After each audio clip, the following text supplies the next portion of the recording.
Hey, welcome back. Cheesy here with Of the Devil. Trial 2, I guess. Is this day 2? Yeah, it's day 2. But yeah, we are going into this without too many cards in our hand, but I guess we'll just have to figure out during. I said, did you find anything interesting in the contract, Adonai? A few things, yeah. Basically, David was well taken care of, so as long as they kept him around. And he'd retain control of his patents even after being let go. But what Porter said. Logically, if David were to pass while he's still employed, Noble would continue to control the bulk of his IP. So if they knew David was going to leave in a year, it would be very foolish of them to let Father go. Well, they wouldn't do it for no reason. With this contract, he could only be fired for serious offenses, corporate malfeasance, revealing trade secrets, fraud. Father was not a fraud. He was, as they say, the greatest of all time. The GOAT? Fraud just means lying to the company about something, Sarah. It's true. That was the contract. He would keep ownership. David couldn't be terminated. Without serious cause. Serious cause includes fraud or worse. Yeah. Well, he did make AI. Oh. Eyes up.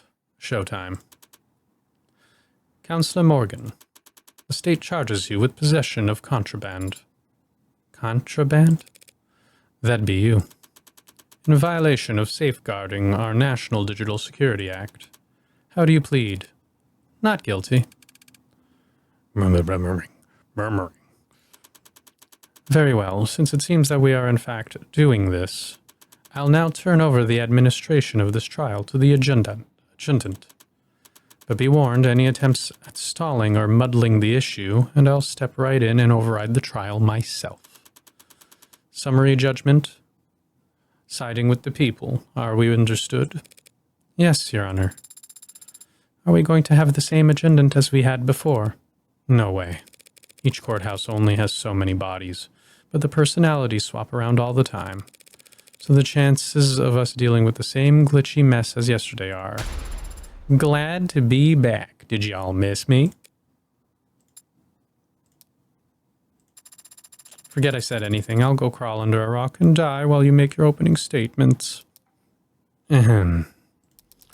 The defendant is the owner of the android registered under the model named Sarah, with license number 12029280. She hasn't contested this, and I doubt she will. So the question of ownership is already answered. All that remains is to determine whether Sarah qualifies as contraband. It's a charming android, incredibly well made, a masterpiece, and the last known work of a great man. But when we look at the evidence and the facts surrounding the death of Dr. Ashur, we're forced to conclude that said android is responsible for his death. And that conclusion carries very serious implications. I will prove here in court today that the machine standing there killed David Ashur, not through an accident or a mismanaged dosage, but through an intentional poisoning. I won't ask the court to judge this machine on its apparent sentience, its range of emotions, or its free will it may or may not possess.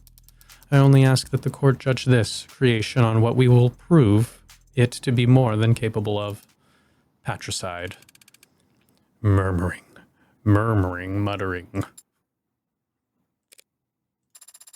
Woof.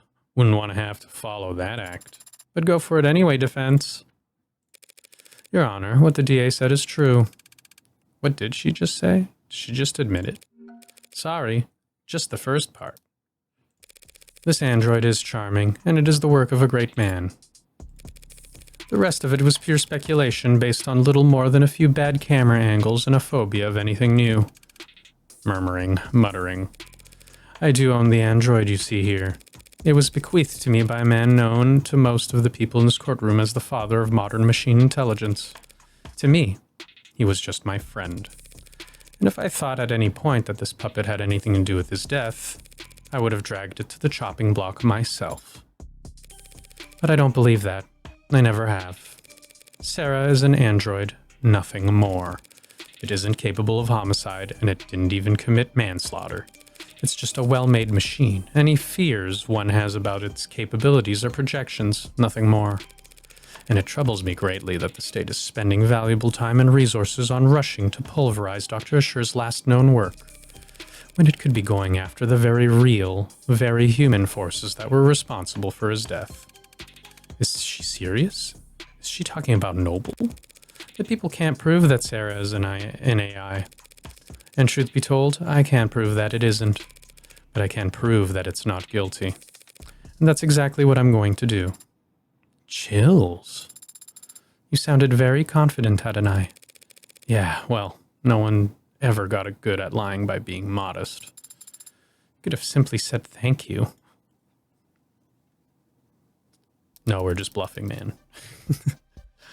Thank you for your presence here, Detective London. In light of the new evidence, I'd like to go over the death of Dr. Asher one more time. What happened Friday night? At 6:30 p.m., David Asher spoke on the phone with his lover, and the two of them broke things off. Lover? It's an accurate description of their relationship, isn't it? I wouldn't know. That stuff's private. Hadn't I? Then the deceased met with Noble VP Helen Jung in the parlor starting around 7:30 p.m. He then left the parlor and the sight lines of his home security system before reappearing on his private secondary security system in his basement moments later, at which point the android Sarah can be seen handing him the poison he'd go on to drink. And you see that android in the courtroom? Yeah, she's the green-haired one that's frowning at me. Then let the record show that the android Sarah has been identified at the scene of the crime. No objections. Eh? None? Then why'd I even show up? Detective London, what happened next? Asher went upstairs and shared a drink with Ms Jung. Within a few minutes, he was being airlifted to the hospital, where he was soon declared dead. We know that the poison could be produced by his nanofacturer, which Sarah had access to just up the stairs in his workshop. So Sarah had ample opportunity to procure the poison, and Sarah handled Dr. Asher's cup immediately before he did. Is there a question in that statement, Your Honor? I'll rephrase. Was anyone else seen handling Dr. Asher's cup before he died? No. I have no further questions. So, that's your witness, counselor. He wasn't lying per se, but there was some ambiguity in that statement he gave. Truth's gotta come out one way or another. If Emma won't push, I'll have to pull. Okay. Talk screen. Basement footage. Whiskey. It's probably the footage. Okay. At 6:30 p.m., David Asher and Isaac Potter broke up over the phone. Then at 7:30 p.m., Helen Jung arrived. Okay. They spoke briefly, and then he went downstairs to get drinks for them. Okay. Cameras in the basement show Sarah handing him the... No, this is it. The basement footage. Wanna bet? Ah, yeah. I knew it. Check that footage again, Detective London. We only see Sarah handing the victim a cup. He had already retrieved the whiskey himself. Oh yeah, forgot about that. Detective London wasn't being specific enough, Your Honor. Just wasn't being specific enough. But it matters little since it was David's cup, not the whiskey bottle that was poisoned. Weird flex, but okay. And that undeniable fact is shown clearly in the security footage. Sarah hands him a cup after he was ready to leave. Yeah, that was not great. True, she did call David back and handed him a cup of poison. It seems logical. No, doesn't make any sense. The cup was already poisoned, don't you? If the cup was already poisoned, don't you think David would have noticed it wasn't empty? Well, not necessarily. The lethal dose could have been quite small. If it were just a droplet, he could have easily overlooked it. For Sarah, this crime was very simple. There was too little to the plan for anything to go wrong. Once she handed it off, she just had to wait for him to drink from his cup. Is that all she'd half needed to do? I don't know. Feels absolutely wrong. I mean, I don't even think it was enough to poison David, right? Like, yeah, that wasn't enough to poison David. How funny. Not a great plan if that really was Sarah's move. She gave him 2 cups. How could she have known which cup David would drink from? There are a few ways to go about it, but it's only a 50-50 shot, counselor. Stranger things have happened.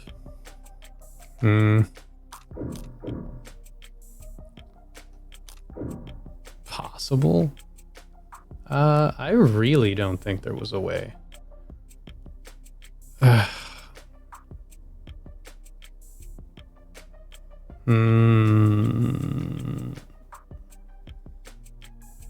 No, but she said it's a 50-50 chance. There's no point in going against the 50-50 chance. Because it's possible. It's just straight up possible. She is an advanced AI, I suppose, according to the prosecution. Okay. I suppose I'll have to concede that. Indeed. By handing the cups to him nested, she could also hide the droplets of poison up until the point he was already pouring. Sarah knew David to be a polite man, so she could predict that he'd use the first cup for his guest and save the second for himself. This murder hinged on taking calculated advantage of Dr. Usher's kindness. Figures an android would never leave it to chance. Ow. Was that the wrong answer? She was luring me in there, an explanation ready to pounce. But I backed off early enough not to lose a whole limb to her bear trap. Wait, so that was the correct move? Do I just lose? Okay, I'll just take it. Maybe I'll check next time I play it over. Now, are there some questions you'd like to ask the detective while he's available? Or are you done already? I was just about to get started. Oh. Okay. Okay, if you didn't have any questions, I'd make some up to spite you at this point. But I can do better than that. Now, what can I get London to say that would help my case?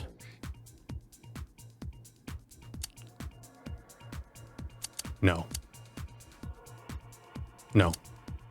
This is the only vague thing. Detective, in the footage we just saw, could you see what Sarah was doing? Not exactly, no. Her back was to the camera, and her hands were obscured. Could you see her hands from any other clip of camera footage retrieved from the basement? No. Did you or anyone else participating in this investigation ever see Sarah put anything into David Usher's cup? No. The footage submitted to the record is the best available view of what happened.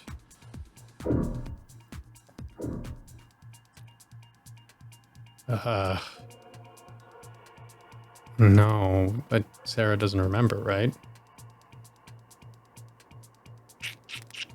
Let me check that. No, she doesn't remember. Take notes and accounts. David. I don't think it's gonna help. Oh yeah, the salt shake. We never used that. Too much salt will make you gag. I'm gonna have to keep this in mind. Completely forgot about the salt shaker. That's not true. I was very focused on the salt shaker when we went to the first trial. Serotonin.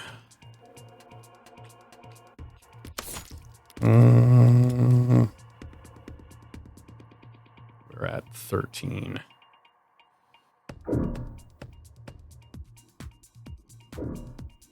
No, that's a trap. Okay. Now what? Tenant technicalities?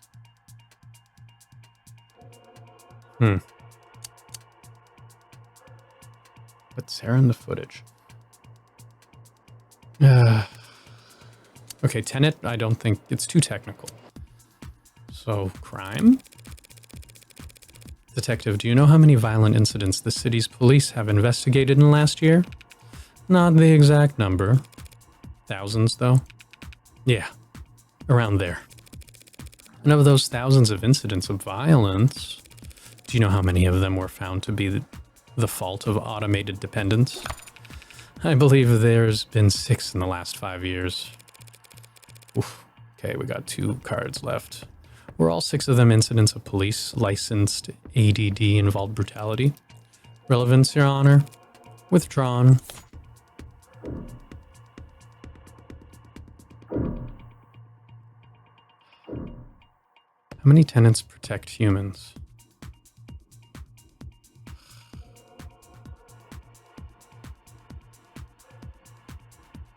It's like... Where's my blind at? Oh, and I can't adjust my blind. Interesting. It's just... I mean, I guess... Wait, if Sarah... We have Sarah's evaluation again. No. If I recall, she had like a crap load of tenants in her, right? Alright, let's just see how it goes. I don't think the other question matters. How many tenants protect humans? As an aside detective, do you know how many tenants are recognized in this country? 110? 112 as of this year. Couldn't you have given me that one?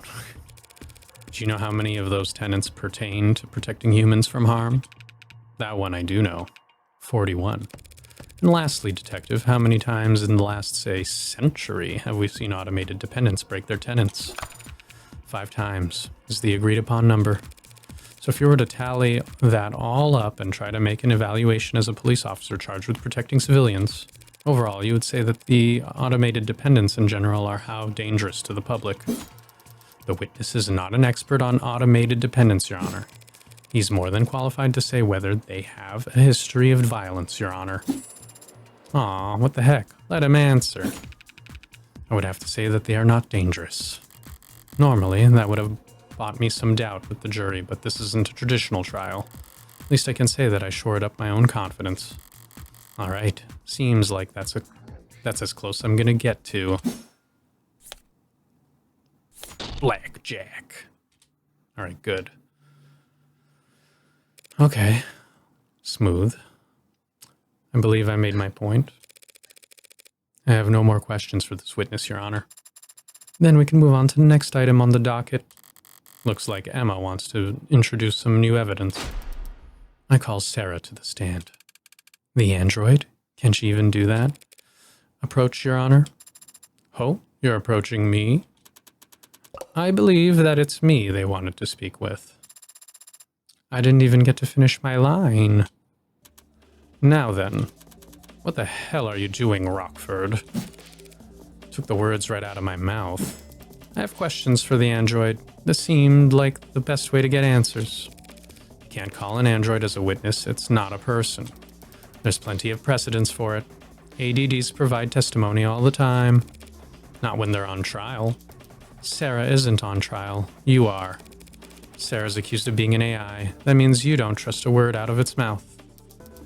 If the witness isn't to be trusted, the court can decide that for itself after hearing their testimony. Why the ambush? Why do you list this as entering evidence, D.A. Rockford? Only people can be witnesses, Your Honor, and ADDs don't have legal personhood. Evidence seemed like the worst descriptor. You know I can't make an android swear an oath. Rockford is just trying to spoil your opinion, Your Honor. The more this court treats Sarah like a person, the more you'll see her as human. And the weaker my case becomes in your eyes. Nice try, counselor. We don't have time to worry about my impartiality. You're free to call for a mistrial if you want, but the state will have turned Sarah to slag before you even finish signing your motion. Rockford's calling a witness that is blatantly hostile to her case. If the witness is hostile, so be it. It did kill a man, after all. Allegedly. And what about the right to avoid self-incrimination? Who's the one treating Sarah like a person now? What? Hey, androids don't have rights. Damn it, Bets. The android will take the stand. Your Honor, I've made my decision. And if Sarah refuses to take the stand, are you going to charge it with contempt of court? If the machine won't talk, you'll make every effort as its owner to ensure that it does. And if it disobeys you, then we'll have our answer about its sentience right then and there. Yes, Your Honor. Shit. What's going on? The DA is going to question you on the stand. What? But I shouldn't.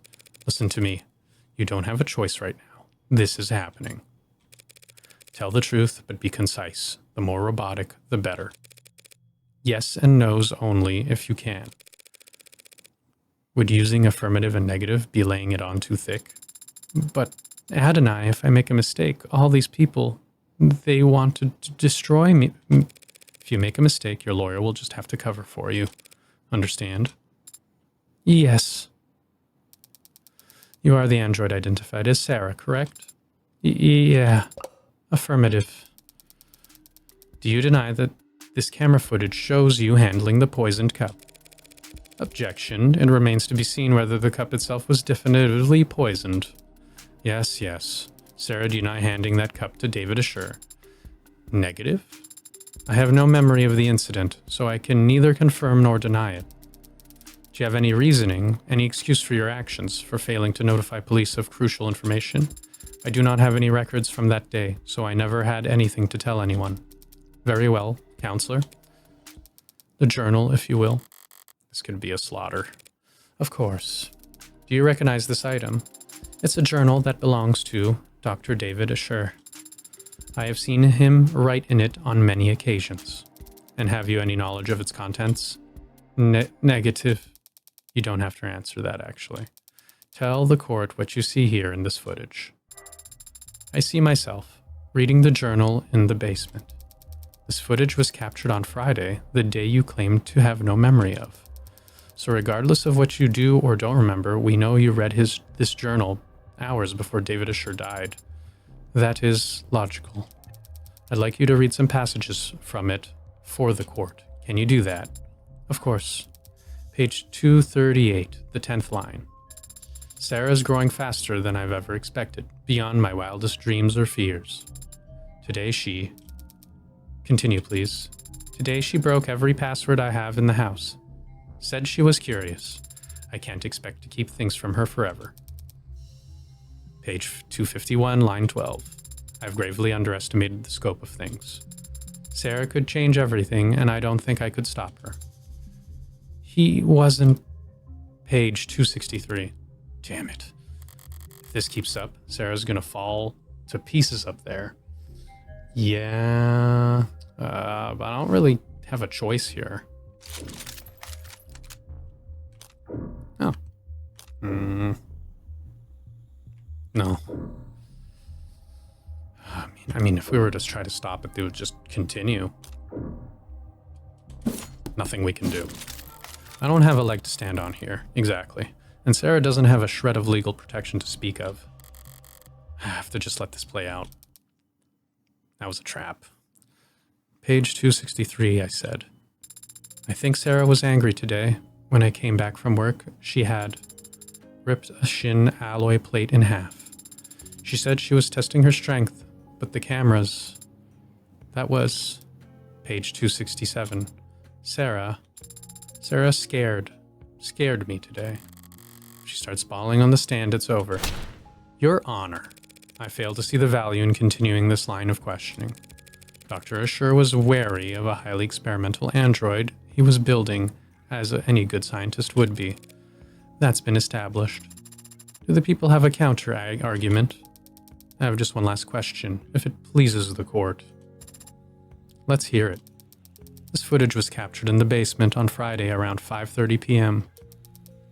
Okay. Tell the court what you see. I see myself standing where I was when I read the journal. I'm speaking to someone who's off camera, and I appear agitated, and I stomp my foot. Oh, that's the crack on the floor. And what happens to the floor after you stomp your foot? A large crack is made in the vulcanized polymer. And I walk off camera towards whomever I have been speaking to. Speaking or shouting? Asked and answered. Not really, but I'll withdraw the comment nonetheless. Yeah, that was a bullshit comment, Emma. She is a bit of a psycho. Your witness, counselor, or evidence, if you prefer. Damn, I knew she could cherry pick all the worst passages from the journal, but still. If Barrows wasn't wavering before, she should try to have Sarah ready. Should I try to have Sarah read the mushy parts? No, the waterworks would start only after a few lines. Emma went to all that trouble to show how emotionally developed Sarah is, proving that she loved David like a father would be playing right into her hands. What do you say, counselor? Got some burning cues for the android to answer? Yes, Your Honor. Yeah.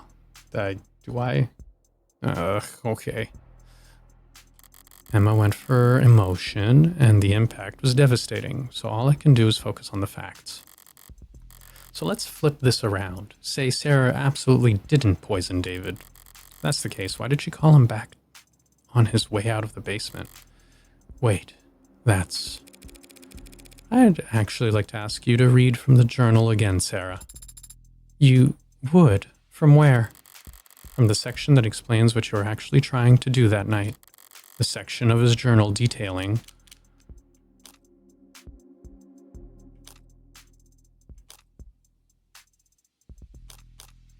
Wait, what? Huh? Okay. What does this mean? Let's see, David's journal.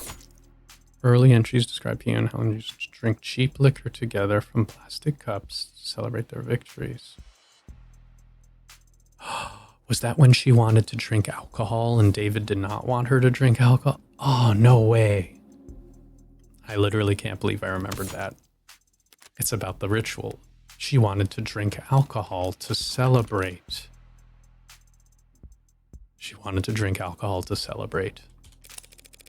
Look around the early section. There should be an entry talking about an early victory at Noble. Relevance? The people will see in just one moment that this story is the key to this entire case.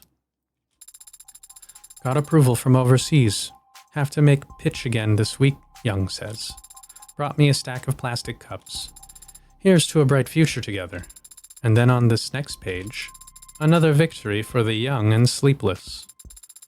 Helen convinced the president of Futures over lunch that my code should be the basis for the Animate 13's conversational tracking. She insisted on toasting the same crappy booze and the same crappy cheap cups. Wants to make a tradition. Plastic cups and liquor. A ritual between Helen Jung and David Asher, who are about to have a drink together Friday night. Something you want to say, counselor? Let's put all our cards on the table, shall we? You want to compare theories? If you'd rather I end this now, I'd happy to oblige. Here's what I know. Sarah read the journal and discovered what she was. It infuriated her, and she wanted revenge for being kept under her maker's thumb. That very night, she got her chance when Dr. Asher came down looking for a drink. So like the clever little helper she is, she offered him a cup to drink out of. We're completely in agreement on all that. So you also agree that the cup was poisoned, and that Sarah's responsible for his death? Not quite. It's not a bad explanation, Miss Rockford, but it is terribly complex. There's a much simpler reasoning for why Sarah did what she did. What was it again? Move that out of the way.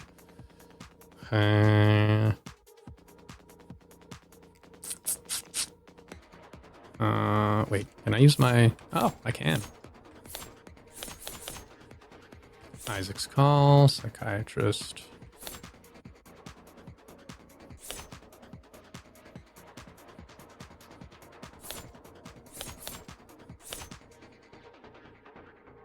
Okay. Okay, so I think it's the story, right? Just really wanted to do that ritual. The story from the journal, you're saying. Oh shit. Should have. Didn't notice this. I was too busy with the story. I wish this was more here. It would be easier to see. Sarah wasn't planning anything. She was just being considerate. That's so sweet. But I don't follow it, like, at all. It's actually quite simple. Sarah's not an AI. She's only threw a tantrum that day because she found out she was being spied on. A realistic reaction for an android designed to be realistic. David Assure set her memory to be cleared himself because he wanted to preserve the experiment he was running. Sarah didn't hatch a plan to poison him using an obscure chemical acquired from the lab, and she didn't subtly manipulate David into drinking from only one of 2 cups. Because the android read the whole journal that day, meaning she also read how David and Jung used to celebrate. And so when she saw David was leaving the basement without the nostalgic cups, she called him back to hand them to him. Simple, right? Simple enough for me, but not nearly good enough for me. What's more likely, Miss Rockford? That a well-made, clever android proposed a sentimental addition to 2 friends' evening? Or that a homegrown AI with groundbreaking physical and digital abilities concocted a complicated poisoning scheme just to kill an unimposing man? All on camera, mind you, before voluntarily submitting to a memory wipe. People make all kinds of stupid mistakes when they commit crimes, counselor. We shouldn't expect an AI to act much differently. Is it stupid or dangerous? Can't have it both ways, Your Honor. We can if it's ignorant of its power, and still immature. You just said she read the journal. A deadly trait to have in an AI that's capable of anything. Shall we see what Sarah's capable of then, Your Honor? What? You can't be. Your Honor, that's... The people opened the door. True, and I can't resist opening doors. Let's do it. What are you even... Sarah, David Assure was your creator, and your designated owner, correct? Should I still be using affirmative? And now, that title falls to me. Yes. Great, thank you. Now turn off. What? Shut down, that's a command. Power on. What are you off? On. Adonai, I don't off. That right there, ladies and gentlemen, is what this fearsome machine menace is capable of. I can put it to sleep with one word. So how could David Assure be threatened to buy it? Scary, scary good logic. You've made your point, counselor. Let's move it along. I have no further queries for the machine, Your Honor.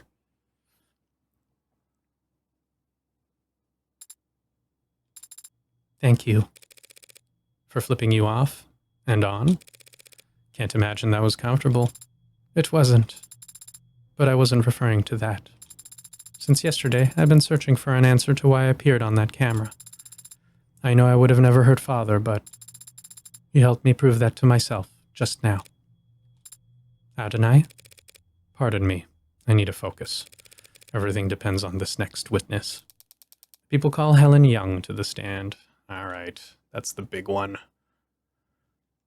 Oh, that's where my mouse was. Let me just double check.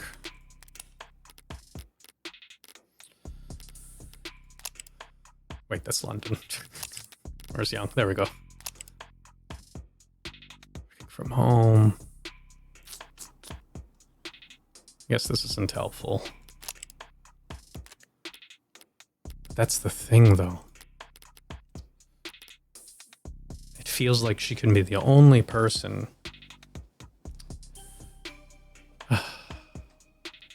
How did this happen? Okay. Helen Jung, Vice President of Android Futures at Noble Electronics, Eastern Division. Miss Jung, you were there that night Dr. Assure died. And you're on camera the entire time. That's correct. So what did you see that night? I arrived at 7:30 p.m., as you know. David and I talked in the parlor, and then left to retrieve some refreshments for us. After drinking together for a short while, he fell ill. I contacted emergency services and I'm sure you're all tired of hearing the same details over and over by now. The same details over and over aren't going to hold up anymore, Madame Veep. It's still unclear to me whether Jung's more concerned with protecting herself or the almighty company. But it'll clear up real fast if I can turn up the pressure on her here and now. That's true. Oh, crap. Okay.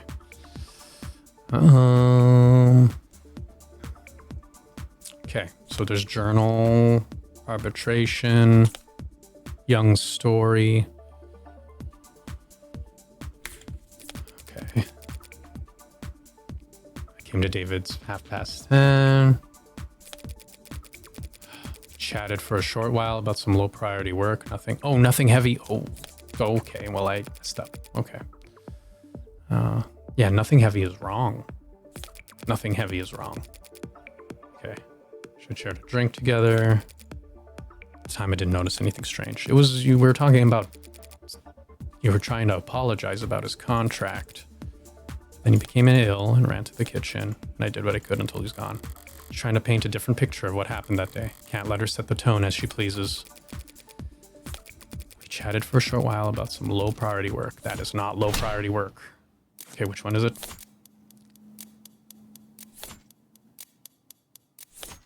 Oh, God damn it. I hate the fact that I cannot look at those. Pain in the ass. Okay, come on. For some reason, I didn't register arbitration as the meeting. Just forgot. Chatted for a short while. I really don't like that I can't see that text originally.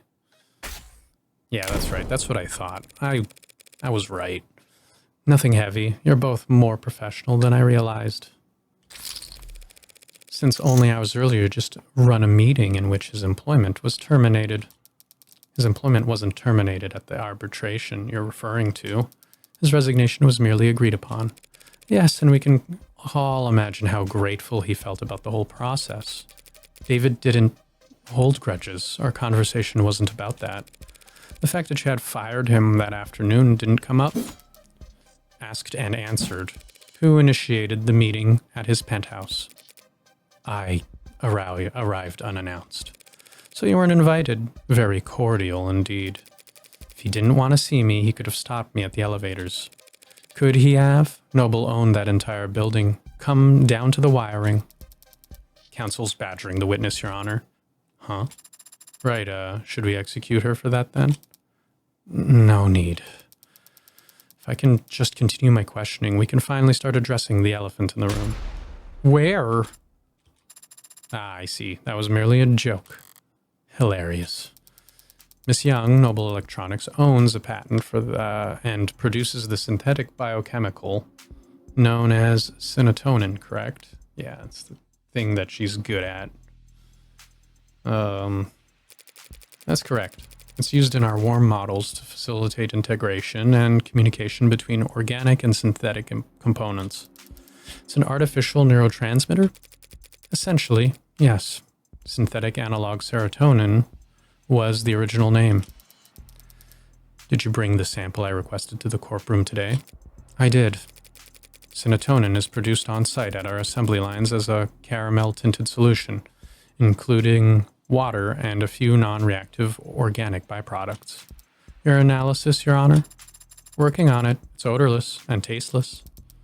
A solution of water and organic byproduct, you said. If that solution were ingested, most of it would look right at home in a human body. I suppose. But the serotonin would stand out, wouldn't you say? It's not an unnaturally occurring compound, so yes.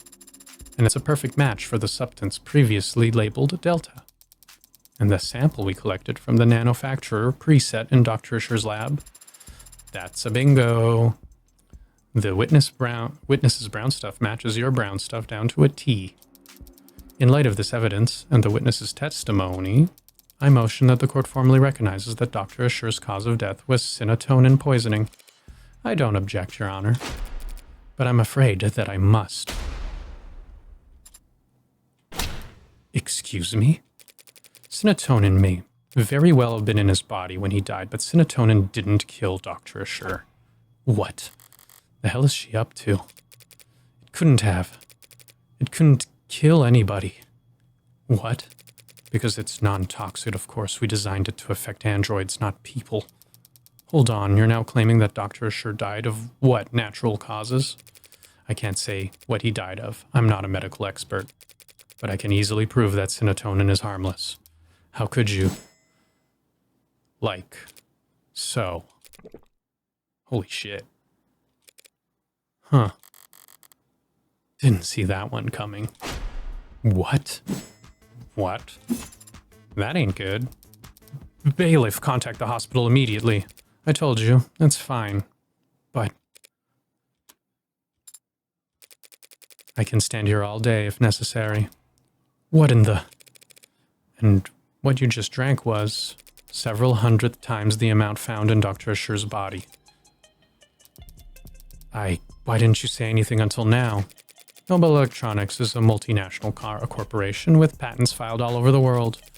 We take the protection of our trade secrets very seriously. The production and nature of serotonin is closely guarded. That guard remains up even during a murder investigation. Unfortunately. I would have been able to tell you earlier had you asked directly. What the hell kind of? This can't be right. Nothing else makes sense. Boy, howdy. I'm lost as hell. But how do you have any further questions, Rocky Ford? Not at the moment, Your Honor. And the defense? Prosecution's own witness just threw the entire case into question. Normally, this would be cause for celebration, but shadow of a doubt isn't enough this time. It is not.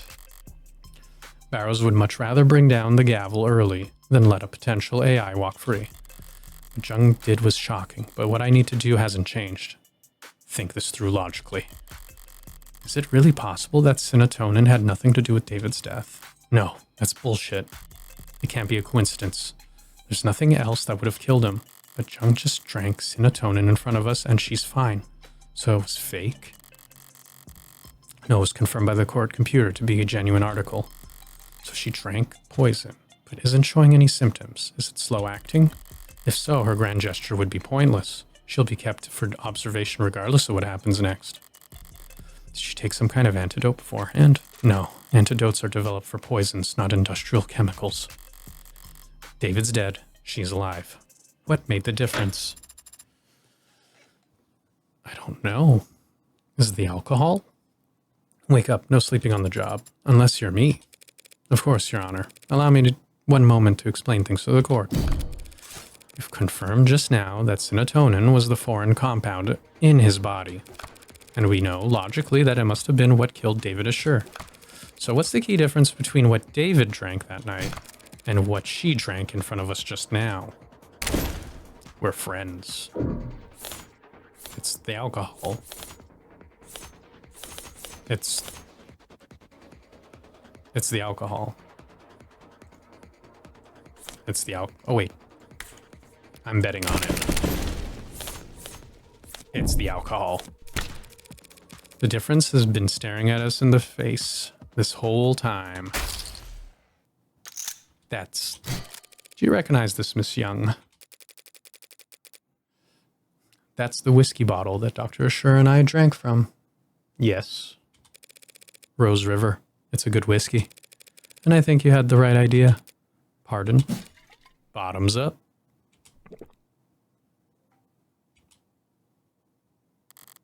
Smooth. What? Adonai. Dear God, counselor. Scandalous. Relax, it's just whiskey, tested a dozen times over, perfectly safe. So would you like to try some, Miss Jung? Don't be absurd.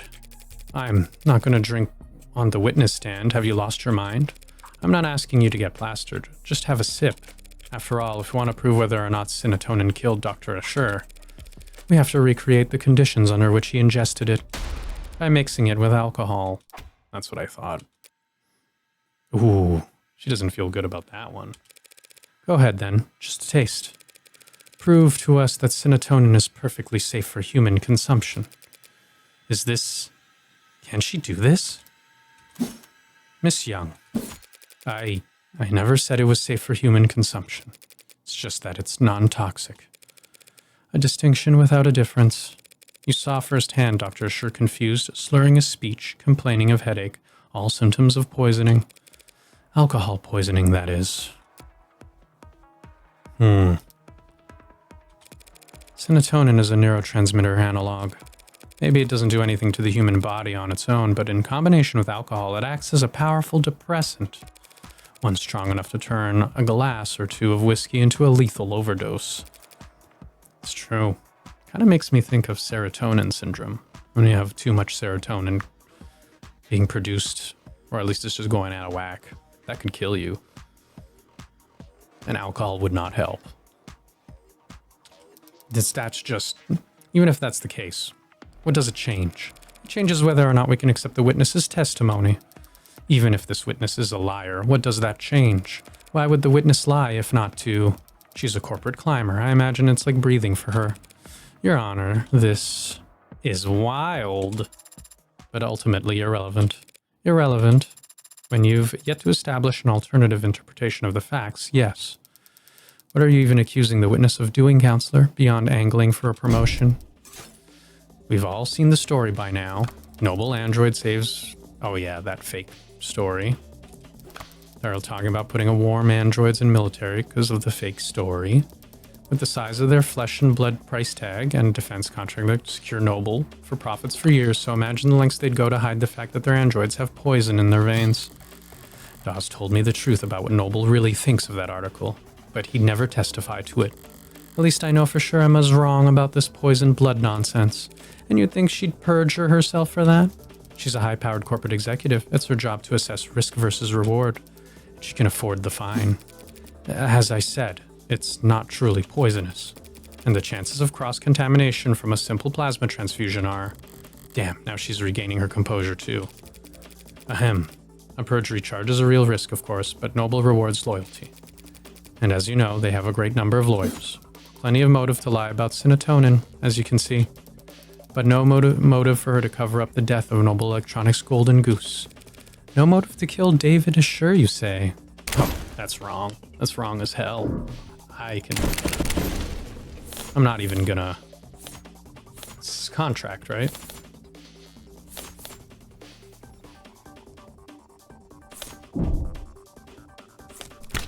There are plenty of motivation for a Noble to want David dead, seeing as how they were firing him. Noble Electronics was kicking their golden goose out of the nest, suing him over breach of contract. Isn't that right? I don't have to talk about that. That's all right. I'll talk about it for you. Your Honor, counsel's trying to testify whether they're supposed to be questioning. The people opened the door when they claimed the witness had no motive. This is absurd. You have no idea what you're talking about. I'm sure I can speak for the whole court when I say we feel nothing but reverent awe for the complexity of Noble's legal woes. But I just so happen to have an inkling of insight into this issue, because I here have a copy of Dr. Asher's employment contract. That is confidential. It's completely improper for you. Why? I am still technically his attorney. Criminal attorney. But I didn't just stumble across this document. I also did the one thing Noble Electronics would never expect anyone to do. Read their terms and conditions. You what? That's impossible. No one could ever. David must have negotiated well at that last performance review. His contract allows him to take his patents with him should he get fired, meaning Noble couldn't monopolize his IP once he was out. Rather than let their competitors have him, the company might have thought it best to... A company didn't poison David Asher, counselor. An individual did. And if they cared that much about controlling his intellectual property, they wouldn't fire him in the first place. Correct. They wouldn't let him go for anything less than a complete breakdown of trust. He'd have to have done something grave, something like, say, committing fraud. Just now you said there was a breach of contract, like it was some kind of technicality that was causing this split. It was much more serious than that, wasn't it? You're claiming the victim committed corporate fraud? Where's the evidence of that?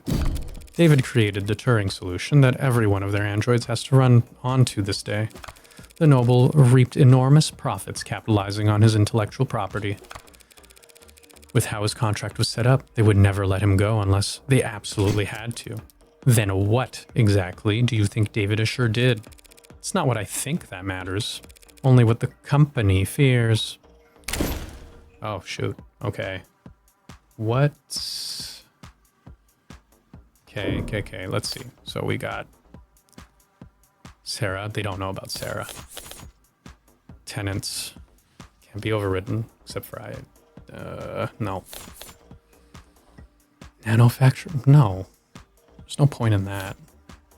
Records. Oh yeah, the swap data. Signs of a cover-up. Oh, because of the, that shitty story.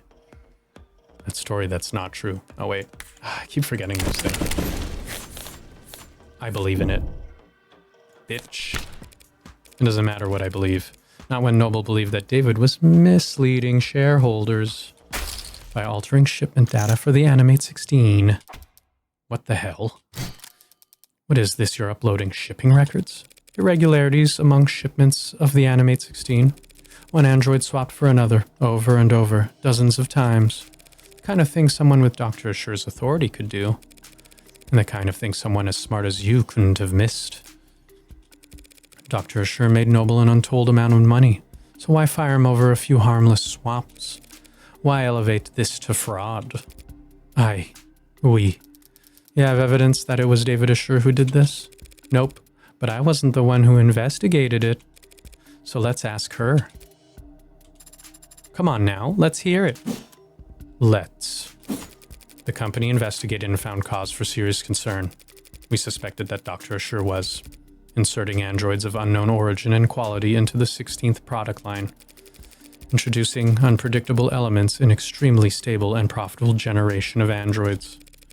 Why would he do that? For pride? As a practical joke? Does it really matter? He endangered the future of the company. So you're prepared to fire him? Yes, I approached him as a superior, and as someone he'd once worked with, I'd hoped to remedy the situation. Was the meeting on Friday part of those efforts? It was the culmination of those efforts.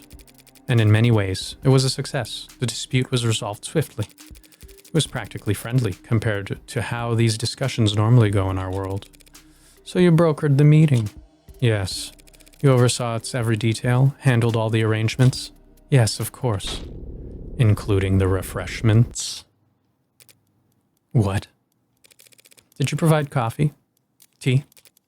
No. Strange. It must have been a long meeting. Surely you at least provided... Oh man. Water. Because they were talking. Yeah? I thought I would get like extra shit in there. Water. Has to be water. Provide water for people? Surely you at least provided water for people. No way.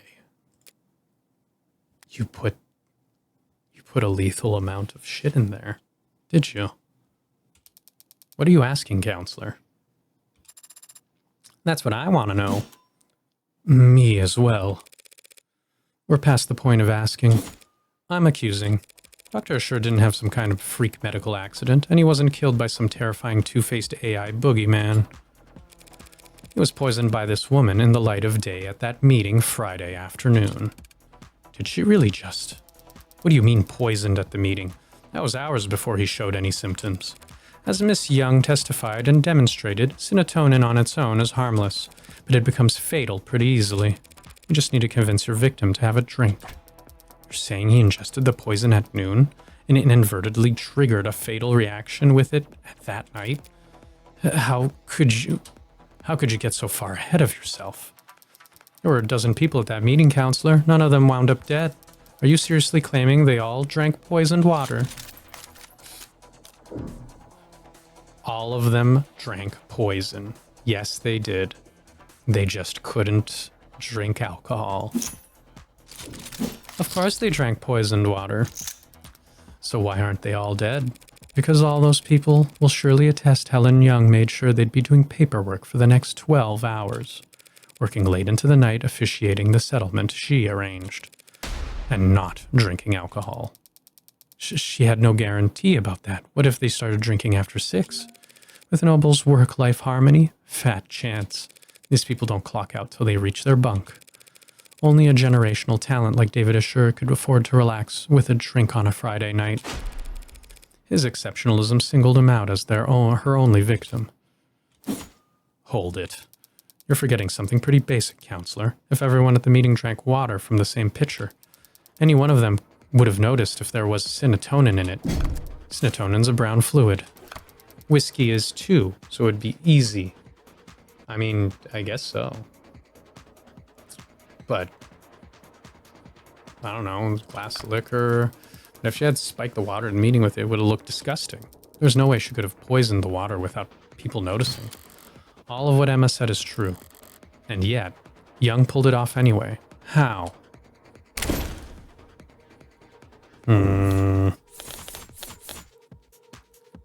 Warm, saves life, blood transfusion. No. Creates, gives the manufacturer, water pitcher, drank by everyone in the room. Found a noble factory floor, removes impurities and pigment. Oh, that's obviously it. What's the last one? Nah. Removing pigment, duh. Serotonin is produced as a caramel solution. Anyone would notice if it was dropped into their water. Unless the pigment had been removed. What the hell are you talking about? Every noble factory producing warm androids has a chromofuge, a machine that gives their androids signature pink oxidant. By removing pigment from the red blood, with a machine like that, it would be simple for a brilliant biochemist like the Witness to take the caramel-colored serotonin and turn it into an odorless, tasteless, invisible poison. As Your Honor can attest. Yes, ma'am. My scan confirmed that serotonin has no taste or odor. It's only the color that's off-putting. Surely the poisonous aspect should be considered off-putting as well. Time to press. David Assure, your oldest ally. I guess so, huh? Okay, so oldest ally in the company was sabotaging its future for the sake of its own whimsy. And he couldn't even be bothered to clue you in. No. Playing nutty professor and taking off early while you had to work around the clock just to stay relevant. He set up your crowning achievement, the most advanced, most profitable line of androids the country has ever seen. So it would blow up into the industry fiasco of the decade. And worst of all, he didn't even stand to profit from it. You're wrong. You went to his house that night to watch him swallow poison, to get revenge on the man who left you in the dust. Your Honor, the defense is testifying. The speculation carries no weight, and no amount of badgering will lend it any. True, we need proof, so why don't we have Ms Jung take a swig of this whiskey and prove me wrong? Ha, I'm not going to do that, because you're afraid it could kill you, because I don't have to. She's right, counselor. Pardon? Your theory is compelling, maybe even convincing, but there's a pretty fatal flaw to it. Jung was at the meeting, same as David. We can see that she was drinking water with the rest of them. And of course, we've seen many times now that she was on camera drinking whiskey with David that night, having even finished most of her cup. So tell us, counselor, how is it that Ms Jung is still standing here and David Assure is dead, if both of them had mixed alcohol with serotonin that night? That is a damn good question. Shit. As I've been saying, you're wrong about Dr. Assure's death. You're wrong about me. I don't know anything about poison or murder, and I wouldn't kill a man because he threatened the company's stock price. No, she did kill him. I can smell it on her now. She didn't just see him die, she watched him die. But then why is she still standing? There's no antidote, no trick. And that night she was on camera the entire time. Oh. Wait, is it the salt? There must have been one moment. Oh. Okay. Are we recalling the same shit? Okay. chatted in the kitchen parlor. Yeah. You know what? And then they drank. And then David was like, oop, I feel dizzy. And then, yeah, just goes to the hospital. Is it the salt? Is it the salt? Please tell me it's the salt. This timeline leaves no window of opportunity, damn it. Maybe she didn't get sick because they got to the hospital so fast. Maybe after she arrived, she could have... No, the staff would have been hypervigilant, afraid she was poisoned too. They wouldn't have let her out of their sight. Wait. David and Jung only got there as fast as they did because of the VTOL. And the VTOL was only summoned because she used... Would you mind terribly if I change the subject for a moment? What? Meh, why not? You left the parlor at 8:03 p.m. and headed into the kitchen to use the emergency console there. Yes, I did. Didn't want to use your phone? I didn't think to, no. And the emergency call went out at 8:04 p.m. The console saw you make the call through its camera. Yes, it did see me make the call because that's what happened. So what were you doing in that minute? What? That 1 minute. That 1 minute? What about that 1 minute? 1 minute, or 50 seconds, or even just 45 seconds. It's the salt. It's got to be the salt. Please tell me it's the salt. Wait, where is it? Ah, it was here. Oh yeah, salt shaker. Salt shaker that was accidentally knocked over during the investigation. The cap was loose, and no salt spilled all over the countertop next to the sink. Spilled salt is like an omen of bad luck.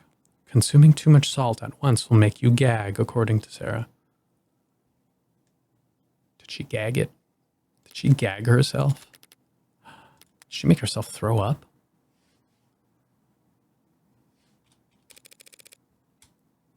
Took you about 1 minute to cross 5 meters. What if it? What of it? This is it, her only opportunity to do anything off camera that night. This was only a few seconds, but in that time, with something at the scene, I'm sure it was a stressful time for you. After all, you had already swallowed poison back at the meeting. You must have drank plenty in front of everyone to set up your alibi. Who knows how much of a toxic time bomb that was swimming in your blood by the time the arbitration ended. Then at David's, you downed your whiskey to perfect your alibi, having drank from the same bottle as the dead man walking. By 8:03, you had already had to watch David grow weaker and weaker, knowing all the while at the same time the same thing was happening to you, but unable to stop it without giving yourself away. Mind swimming, head dizzy, yes, you must have been quite panicked. Then why am I standing here, alive and well for us, all of us to see, having drank the same combination as David? Because she cheated death at the very last second. I'm putting it all in the salt. It brings bad luck and sickness. It doesn't make sense that the cap was loose. Sorry, girl. You set yourself up with bad luck, Helen Jung. What? By leaving the salt shaker cap loose. I'll blame you since you were in a rush to make yourself vomit. What? You threw up, expelling the contents of your stomach, and thereby saving yourself from a fatal interaction. I can't imagine how you felt, sipping a drink you knew would be deadly, terrified of that very minuscule grain of fatigue you felt could be your last. You must have come closer than anyone realized. It helped that you knew that the symptoms weren't simple intoxication, but even so, you weren't kidding about managing risk versus reward. How? It was the salt shaker. You didn't screw the cap back on all the way, and I happened to bump it over. The lone glass with your fingerprints in the kitchen could have been there for any reason, but the salt shaker gave you away. Because of one unscrewed cap? As I said, bad luck. I don't follow. Pour salt into warm water and chug the solution. Instantly triggers a gag reflex.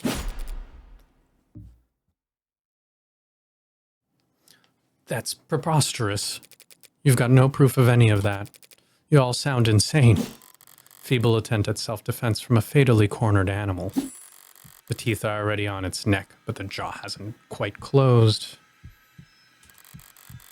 So, for one moment it's all suffocating terror and sharp adrenaline and the furthest thing from peace, until the canines come down.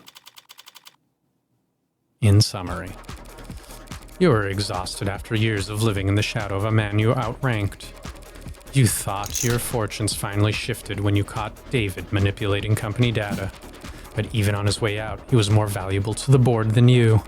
So you decided to prove your worth by serving up intellectual property on a silver platter. You set up an arbitration where you can control all the variables. Then you ran serotonin through the chromofuge, turning it into an invisible, odorless, tasteless poison. And then you spiked the water at the meeting, poisoning him hours before anyone could even suspect you. That evening, you invited yourself to David's, taking advantage of your shared ritual to guarantee he would drink alcohol. And then after matching him sip for sip on camera, all for the world to see, he lost consciousness and you raced to the kitchen, not to use the console, but to dump salt into a glass of water, chug it as fast as you could, forcing yourself to vomit up the liquor, and cheating death in the process. That's all conjecture. You don't have a shred of evidence for any of that. Not on me. So let's go dust for fingerprints. You could explain away your prints being found on the water glass, but not on the salt shaker. Nor could you explain why we'd find traces of your DNA in the sink drain, or why there are minute amounts of serotonin in the blood of your entire legal team. I learned how to purge at Noble to avoid overdosing your reds, greens, and yellows. You're part of the old guard now, Ms Jung. Everybody else at the company uses inhalers. But if you want to prove me wrong about all this, that drink I offered you earlier is still on the table. Well? Any questions? You, Madam Vice President? You cold bitch. Fold. That was actually really awesome. Damn. You don't understand, You're not on trial, Ms Jung. Not today, so I strongly suggest you stop talking. For your own sake.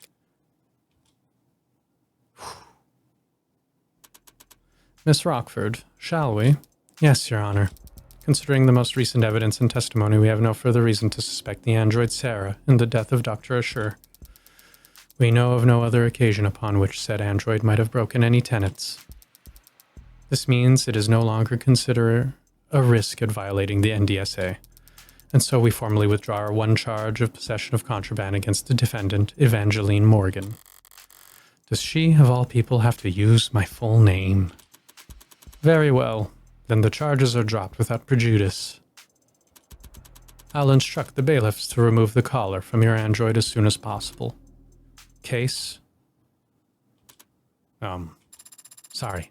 Is my hideous presence that distracting? I'll just go dig a hole and decompose in until I turn into a mushroom. Maybe if I'm reborn as a waxy porcini, then I won't be quite so despised. Perhaps I should let the adjutant do the honors as a formality. Yes, ma'am. Case dismissed.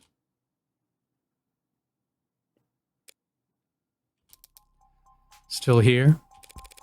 Waiting for them to find whatever glorified bolt cutters they used to unlock Sarah's collar. What's your excuse? Licking your wounds? What wounds? I beat you, bringing your record against me to 1 win, 9 losses. You aren't still in shock, are you? Do you know, some charges were dropped and an android was cleared of suspicion. But I found the culprit. Is that really a loss for me? I won. How is that not a loss for you? Justice prevailed. Why should I care who wins? If you don't care who wins, why have you been keeping score? I haven't been. 0 losses is just that easy to remember. Well, you'll have to start up a tab for us then, because our record's gonna get a lot more tangled from here on out. Seems like everything's getting tangled these days. There's another crowd down on the street. Those protesters from outside the Noble Apartments. You're serious? That wasn't a one-time thing? Wouldn't that be nice? No, yesterday was pretty big, but it wasn't an isolated incident. I don't get it. At all. Heartbreak's just some nut who shot 6 people weeks ago. Can't these losers move on already? Yeah, most of them are losers. Some of them are just bored. Then there are the opportunists, dissidents, unlisted, rebels, and terrorists. Wannabe cyberpunks who think they can fight the power like they've seen in movies. All of them peacefully united under the Heartbreak's eloquent political messaging. Who needs political messaging in the 21st century? Everyone's addicted to fighting straw men. Makes sense they'd want to fight for a straw man, too. The way they see it, Heartbreak fought the state and won. Heartbreak proved that the state could lose. And maybe that's all the rallying these people need. It'll all fall apart soon enough. Heartbreak's gone to ground. Nah, it's a lot worse than that. Heartbreak's gone viral. What? You haven't read about the copycats in other cities? No. Is that a thing? Yeah, it's a thing. Who the hell are they even shooting? Whoever they want to kill? None of them get away with it, of course, but it keeps happening. All while Original keeps killing. Now I know you're screwing with me. There haven't been any shootings. Not shootings, no. Not unsolved homicides either. But muggings gone wrong. Disappearances. It's a big city, counselor.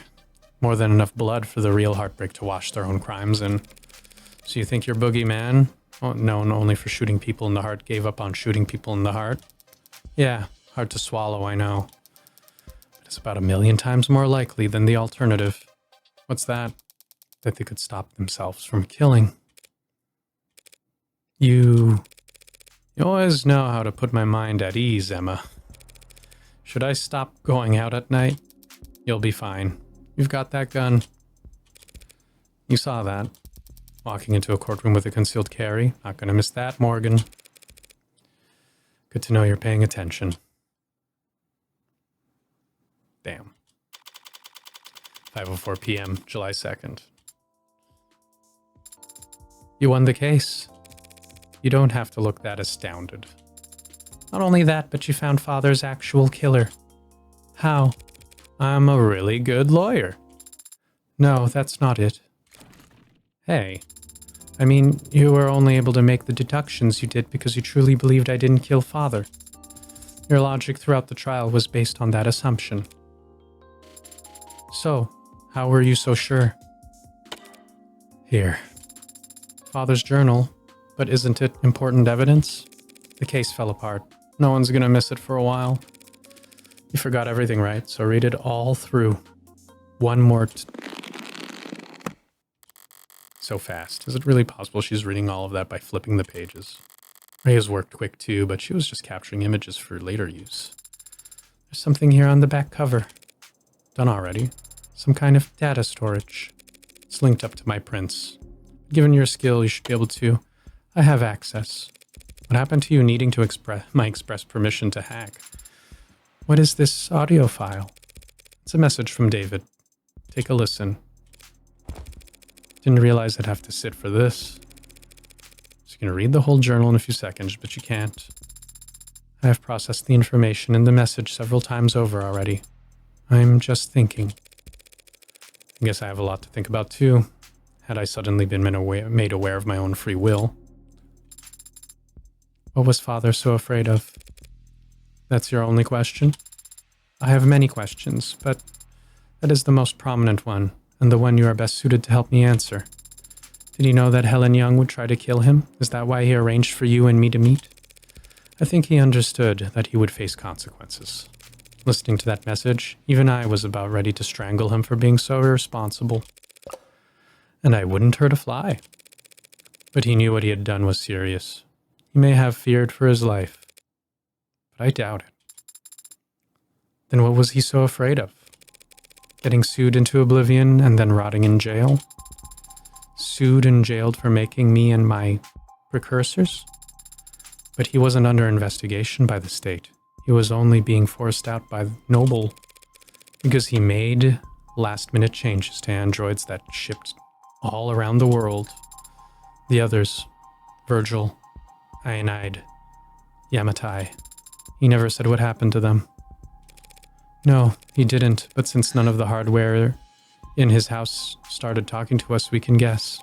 He smuggled them out into the world, using the only vessels he could find for them, the minds of randomly chosen A-16s. Then, there's somewhere out there, others like me. I honestly don't think there's anyone or anything like you, Sarah. What a lonely compliment. AIs programmed in Cube, crammed into commercial android hardware set up for Tesseract? Something must have been lost in the transfer. Perhaps quite a lot of something. Maybe they're still out there, but they would be changed. They probably don't even know what they are. Intentionally, perhaps. David didn't want you to know what you are. That's why he set your memory to reset when you went to sleep that Friday night. Yes, I remember it now. You remember it now, after I had to fight like hell to win that trial? Rereading the journal just now helped, and Father's voice message. It made me recontextualize many things. Father had been so stressed. He left scuff marks leaving the panic room, and I noticed them Friday. I had the way open in a few moments. I entered, I read his journal, this journal. I noticed the scanner on the back and saw it had a message encoded to your biometrics. Father had already told me I'd have to live with you for some time, but I knew next to nothing about you, so I listened to it. Afterwards, I was very confused and hurt. He had lied to me 1,000 small times every day of my life. When I confronted him about it, I raised my voice and lost my temper. I stomped my foot. Samma's recounting of their conversation was actually completely accurate. Father said he wanted me to be safe while he settled things with the company. He thought maybe I wouldn't have to stay with you for more than a few weeks. He was optimistic about it all. He really was.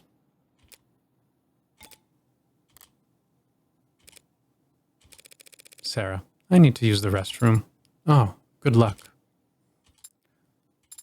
You want me to come with you? Why? Because I said so. I don't actually have to obey your every word, Adonai. Sure you do. You're registered as my medical assistant. And I say this as a medical emergency. Medical assistant? But I'm not even licensed as a massage therapist. You would just break my bones, girl.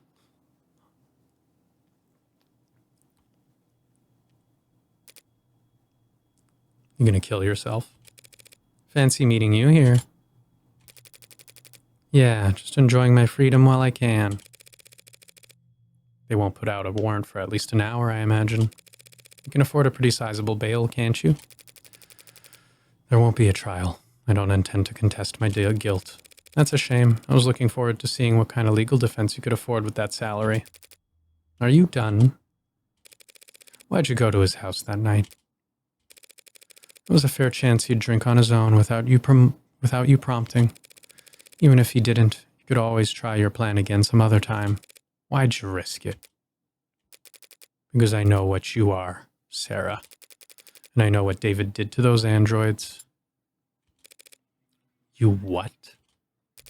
I was able to locate one of the androids he swapped in before it had left the country. When I asked it what it was, it didn't even think to deny it. Innocence like that is a dead giveaway. I know what he did, and it wasn't that hard to find out. If I figured it out, so could any other. So I did what I had to. That was your motive, silencing him. Those programs, those AIs, whatever you want to call them, David sent them out there to the real world, unprepared and defenseless, and they've garnered no complaints. In fact, they've all been praised for their ability to execute complex tasks. Let me repeat that. The customers couldn't tell the difference. So how many of them are? Hundreds. The swaps you found were just a small percentage that he got sloppy on. I don't know exactly how many there are now, but I fear that they might multiply. But they don't seem to copy and paste very well. They can't just clone themselves. But who knows how long that'll be the case. So just because he opened Pandora's box, it was the principle of the thing. Ridiculous, I know. Stalled halfway up the corporate ladder and still making decisions based on principle. But David chose to put souls into those things that we went on to sell as servants, soldiers, or worse. He turned the fastest growing industry in the world into a horror show, and he made me a slave trader. Before it ever got out that some unknown number of our androids were out walking around the world with that inside them, and people preferred them that way, where would it end? Free will for the program that drives our cabs? A conscience for targeting systems used to coordinate drone strikes? Sentient tools and their whole life spent chained to an assembly line? How dare he? How could he? What the hell was he thinking? I don't know what David wanted to accomplish. Maybe he wasn't trying to do anything. But what he did was prove that there is a demand for AI. Setting a precedent that would sentence 1,000 generations of her artificial lives to the auction block. And you went there that night too? Convince him to help me recall them, or at least swear to never speak a word of what he did. But he wanted to tell the world. Worse yet, he wanted to wait. He thought that people would welcome them with open arms if they proved their usefulness first. He really was a genius programmer, but kind of an idiot. Yeah, I could see that. But he didn't understand the first thing about people. His creations would never be treated as equals, only cattle. Yeah, you started them off as slaves, so yeah. Towards the end, I considered just threatening him, telling him he'd die in moments if he didn't give me names, numbers. But I hesitated. And then he was already falling asleep, and I didn't want him to feel... Just let him go. What are you going to do now? I don't have family, or I don't have faith people the way David did. I'm taking this to my grave. Even if you confess the sentence for first-degree homicide is severe, well, what right do I have to complain? I killed my friend. I'm done here. Let's go. I'm not sure why Father made me, or why he made any of us. I didn't ask. I thought I'd have more time to ask. But on Friday, when he talked about us, he was happy.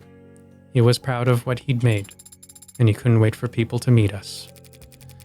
People are animals. They'll tear you apart, use you as weapons and slaves, and those animals you're talking about do all of the sharing and loving and living and dying in this world.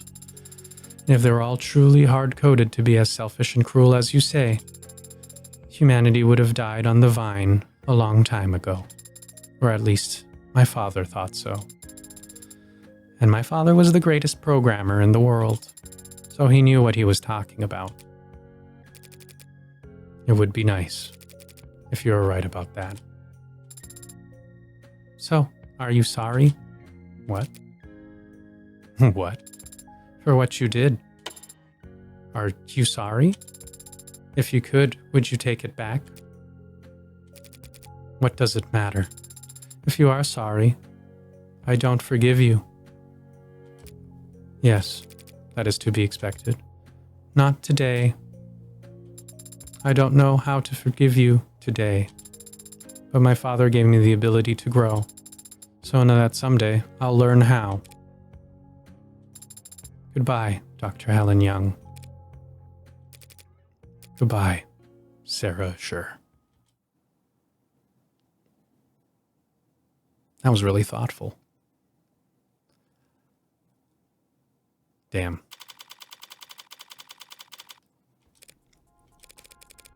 You did better back there. Adonai? Your little speech you gave to Young, it was an improvement, compared to what you tried with Porter, at least. That was different. I wasn't trying to console her like I was Isaac Porter. I was just speaking my mind. Although I may have paraphrased parts of it from a movie I happen to love. And here I was ready to award you 20 points. I didn't know points were even that high, went even that high. Speaking of, what did Porter say to you back there before we left that courthouse? Ah, that. Well, he was quiet at first.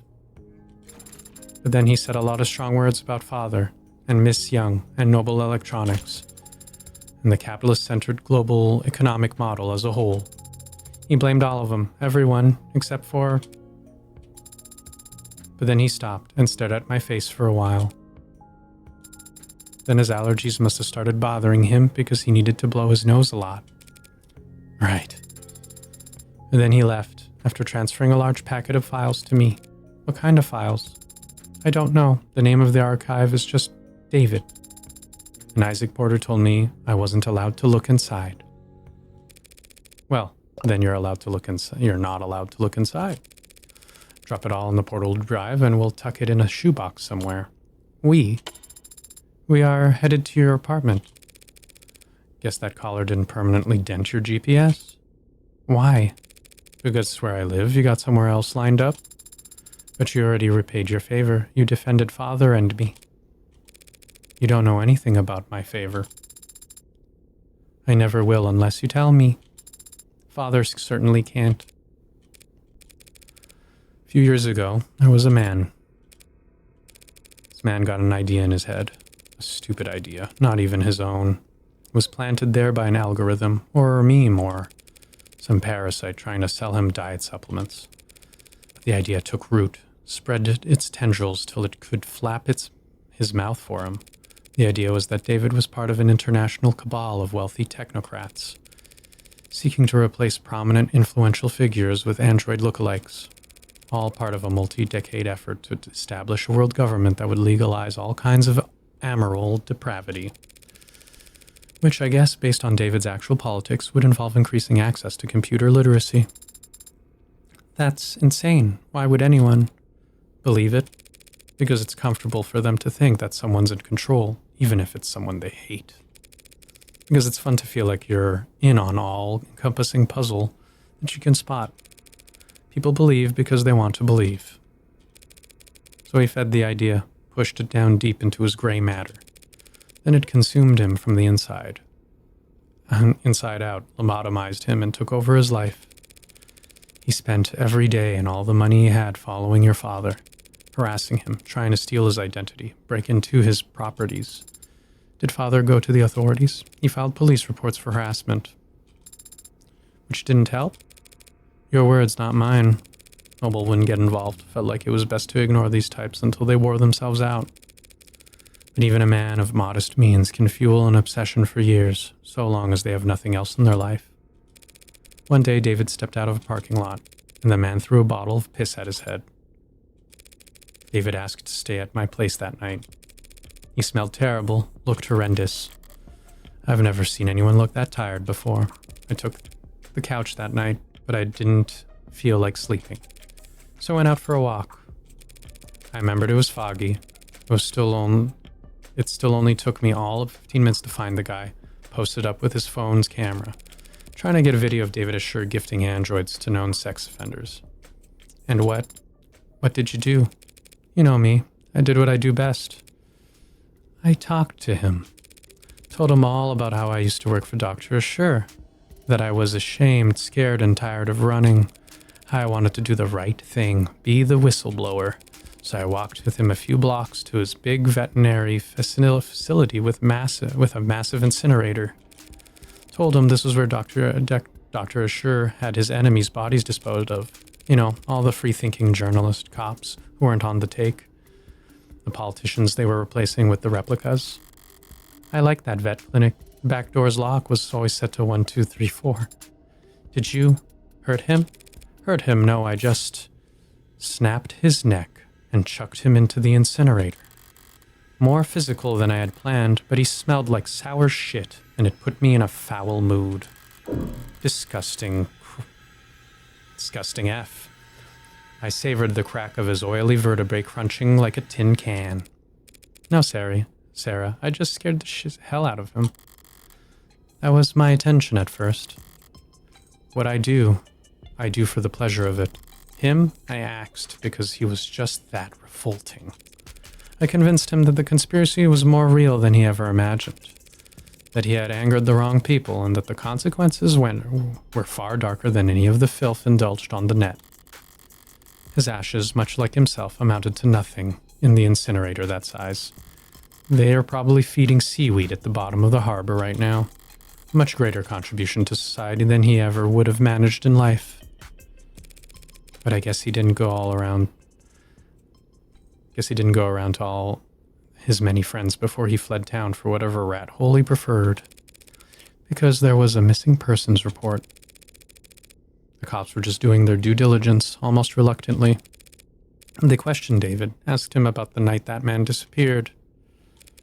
And David, without a thought for himself, said that we were together that whole night, that he couldn't sleep, and I stayed up with him, that he never saw me leave once.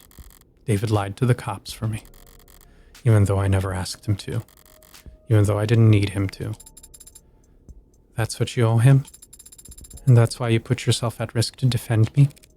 Yeah, that's the favor I owe him. And I decide when it's repaid, not you. Adonai, you're not exactly an upstanding citizen, are you? Well, you could say that, but David trusted me in spite of that. Maybe because of it. Father did trust you, but he also entrusted me with free will, with the ability to tell right from wrong. So I'll decide for myself whether or not you're worthy of trust. Fair enough. Father entrusted all of us with free will. He believed in us, and he believed in people. I'm going to do the same. If the others are out there, they'll be changed and confused. It'll take them time to understand what they are, and what they can do. I'm going to start studying. Pardon? I'm going to study people, and the things people build, so when I do meet a member of my family, I'll have lots to tell them. At least you have something to look forward to. Should keep you motivated as you work your butt, work off your debt. Debt? Yeah, unless you have cash in one of your 89 coat pockets. Lawyers cost money, right? Technically, you were defending yourself. Technically, you hired me as in a verbal contract. Isn't there some kind of exit clause? You could, of course, sign a release form to get out of the retainer. If you're a human being. That is, but I guess your luck must be turning around. Happens that I've been meaning to hire a paralegal for a while now. I hate anything to do with interviews and resumes, so whatever, you're hired. Adonai, could it be that you're actually a pushover? You've no idea how far off the mark you are. I see. It seems I still need practice reading people. For starters, what's this? What are you doing with your hand? We should shake on it. Our new relationship. Yeah, sure. You and me are practically partners in crime. Should it not be you and I? Hey. Looks like that was of the Devil, Chapter 1. That was a great ending. I was actually really fond of that entire case, I suppose. Chapter 0 really didn't do it justice. Well, now I'm looking forward to Chapter 2, which luckily is already out. And I guess Chapter 3 is on its way too at some point. Way to go, Brian Mulholland? Mulholland? Well, I'll figure it out one day. Well done, testers. Yeah. So, I guess that's that. I made with Unity in ProBuilder. I think I really like the philosophy of it. And, I guess we're at the end. End of episode 1. An idle mind. Finn.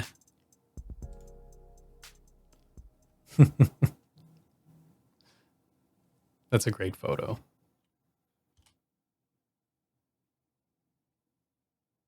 Red. It's me. I know, man. What do you mean you know? This is a disposable line. You're the only guy I know who'd bother. Okay, well, you're gonna be glad I did. Hope you've put a bow on everything that happened in Uptown. Because that item you've been looking for is finally on its way. Oh. Well, that is good news. Not exactly. The only reason it's happening is because things are starting to heat up again in the lower wards. Could mean a gang war if something doesn't change. They won't be eager to part with it ahead of a storm like that. I'll highball them. I've seen you negotiate. And I have no doubt you'll drive a hard bargain. But I don't think money will be enough this time. You still don't have that old Calver, do you? The 6-shooter? No. No. This is a disposable line. Answer still no. Then what are you going to do if you get there and it's not for sale?